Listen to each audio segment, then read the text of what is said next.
ആലപ്പുഴ ജില്ലയിൽ ആവേശോജ്വല സ്വീകരണമേറ്റു അങ്ങി SKN40 കേരള യാത്ര. മാവേലിക്കരയിൽ നിന്ന് തുടങ്ങിയ യാത്ര ജില്ലയുടെ വിവിധ കേന്ദ്രങ്ങളിൽ പര്യടനം തുടരുകയാണ്. നൂറുകണക്കിന് ആളുകളാണ് ലഹരി വിരുദ്ധ സന്ദേശയാത്രയുടെ ഭാഗമാകുന്നത്.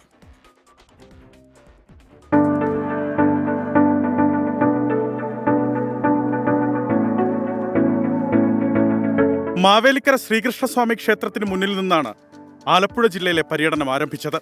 മാവേലിക്കര ജോയിന്റ് RTO ഉൾപ്പെടെ മോട്ടോർ വാഹന വകുപ്പ് ഉദ്യോഗസ്ഥരും പരിപാടിയുടെ ഭാഗമായി. വിന്റേജ് വാഹനങ്ങളിൽ മോട്ടോർ വാഹന വകുപ്പിന്റെ ലഹരി വിരുദ്ധ റാലി. ഞങ്ങൾ ഇന്ന് ഒരു ജനകീയ കൂട്ടായ്മയാണ് സാർ ഞങ്ങൾ സംഘടിപ്പിക്കുന്നത്.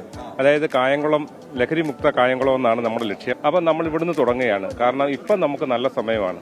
നല്ല സമയം എന്ന് പറഞ്ഞാൽ ഇത് പ്രതിരോധിക്കും ജനങ്ങളും ജനപ്രതിനിധികളുമാണ് മുന്നോട്ട് വന്നത്. ഉച്ചയോടെ വലിയരീക്കൽ ഗവൺമെന്റ് ഹയർ സെക്കൻഡറി സ്കൂളിൽ യാത്രയെത്തി. വിദ്യാർത്ഥികളും നാട്ടുകാരും അധ്യാപകരും ചേർന്ന് സ്വീകരിച്ചു. സ്കൂളെന്ന് പറയുന്നത് വളരെയേറെ മികവുറ്റ രീതിയിൽ നിൽക്കുന്നു. ഇപ്പൊ തന്നെ എന്ന് പറയുന്നത് സംസ്ഥാന തലത്തിൽ ഏറ്റവും കൂടുതൽ കായിക താരങ്ങളെ കൊടുത്തിട്ടുള്ള ഈ സ്കൂളാണ്. പക്ഷേ ഈ സ്കൂളിന് സ്വന്തമായിട്ട് ഒരു ഗ്രൗണ്ട് ഇല്ല എന്നുള്ളത് പരിഹരിക്കണം. 10 ലക്ഷം രൂപ ഭൂമി